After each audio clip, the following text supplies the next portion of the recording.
I've been in corrections for 18 years, and on a daily basis we're dealing with difficult situations, different situations each day. And what this training will be able to do is be able to identify those times where you can actually stop, think, then go, because we're oftentimes in corrections, we're always a go, go, go, respond as quickly as possible, diffuse the situation as quickly as possible. However, sometimes that's not the most logical way to do it, or the easiest way to do it, or the safest way to do it. And some of these tools will give us the opportunity to slow down, think of oneself first, and then respond accordingly, which is going to be safer not only for the staff, but for the inmates involved as well.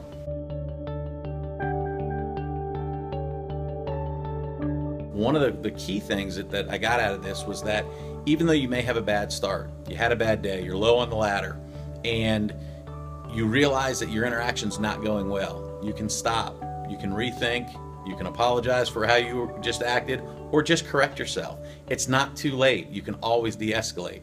And so I think that's going to save a lot of jobs. It's going to save a lot of blemishes in the law enforcement industry, and it's going to help build community relationships.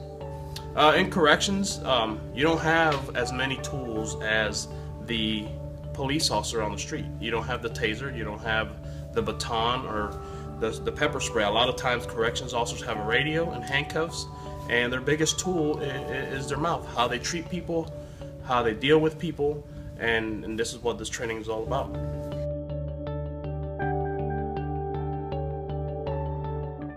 It'll help them by self-confidence and understanding staying in control and understanding the why factor for themselves.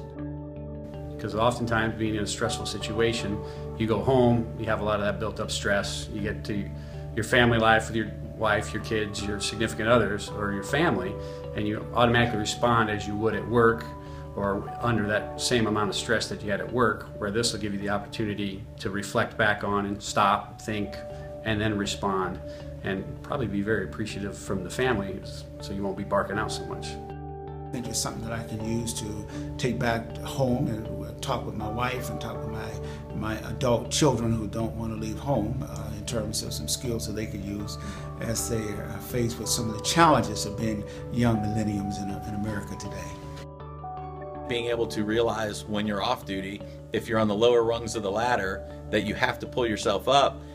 As long as you know you have to come back up, you find those things that bring you back up.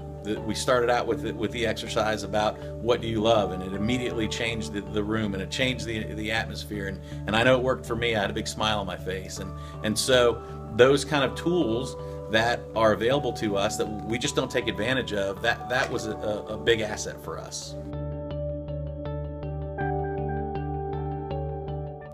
Using tools like this ladder over here is all about connecting first with your emotions before engaging with the public. Tools like the emotional energy ladder and the stoplight tool that help the officer disengage, disconnect, and de-escalate possible pressure situations. 95% of calls could be de-escalated. When using these tools, knowing where your emotions are, knowing that you're angry, before you go to the next call, releasing them using the stoplight tool will help you get up to a better place to help you to serve and protect.